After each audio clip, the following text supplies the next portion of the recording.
দক্ষিণ কোরিয়া ও যুক্তরাষ্ট্রের পতাকা হাতে নিয়ে আদালত এলাকায় অভিশংসিত প্রেসিডেন্ট ইয়ন সক ইয়োলের সমর্থকরা কান্নায় ভেঙে পড়েন কেউ কেউ, আবার পুলিশের সঙ্গে ধস্তাধস্তিতে জড়িয়ে আটক হন কয়েকজন।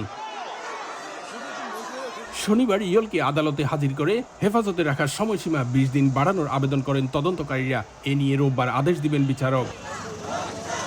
এই দিন সামরিক আইন আরোপের বৈধতার ব্যাখ্যা আর দেশদ্রোহের অভিযোগকে ভুল প্রমাণ করে কলঙ্কের দাগ মুছতে আদালতের শুনানিতে যোগ দেওয়ার সিদ্ধান্ত নেন ইয়োল। প্রায় 40 মিনিট বক্তব্য দেন অভিশংসিত প্রেসিডেন্ট, যদিও গ্রেফতারের পর 10 ঘন্টা ধরে চলা জিজ্ঞাসাবাদে মুখ খুলেননি তিনি।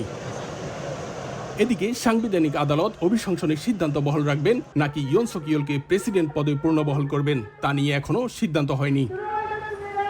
দক্ষিণ কোরিয়া থেকে মোহাম্মদ হানিফ, সময় সংবাদ।